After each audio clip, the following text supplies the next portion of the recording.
Bonjour à tous, nous sommes le 13 mars. En ce mercredi 13 mars, nous continuons l'évangile selon Saint Jean. Nous sommes au chapitre 5e, versets 17 à 30. Après avoir guéri le paralytique, Jésus répond à ceux les autorités religieuses qui lui disent « Mais pourquoi tu guéris le jour du sabbat ? Pourquoi ?»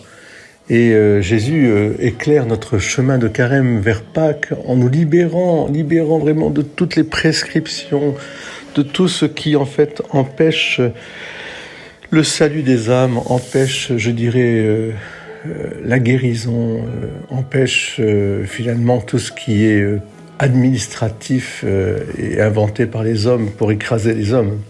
Même si derrière les prescriptions du sabbat, il y a des choses qui sont respectables. Mais faut-il se réjouir ou plutôt maudire parce que quelqu'un est guéri le jour du sabbat, mon Dieu? Dans ce temps-là, après avoir guéri le paralysé un jour de sabbat, Jésus déclara aux Juifs « Mon Père est toujours à l'œuvre et moi aussi je suis à l'œuvre.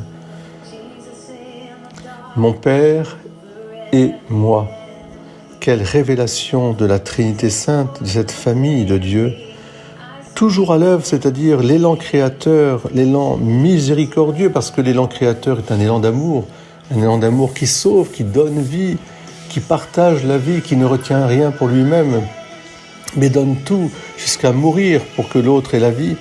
Eh bien, cet élan créateur, cet élan qui vient de Dieu, se révèle dans cet évangile d'une manière incroyable.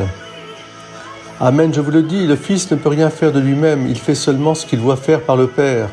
Ce que fait celui-ci, le Fils le fait pareillement, car le Père aime le Fils et lui montre tout ce qu'il fait.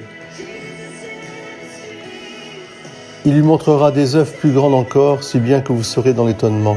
Comme le Père en effet relève les morts et les fait vivre, ainsi le Fils lui aussi fait vivre qui il veut, car le Père ne juge personne. Il a donné au Fils tout pouvoir pour juger. Comme le Père en effet relève les morts et les fait vivre. Quelle extraordinaire parole dans cet évangile. Eh bien, je vous souhaite un très beau mercredi. Lisez l'évangile, que ça vous redonne force et courage. Soyez bénis. Oui, le Père relève les morts et les fait vivre. Et puisque c'est le dessein du Père, c'est ce que le Fils a accompli. Une fois pour toutes. Soyez bénis, belle journée à vous tous. Amen.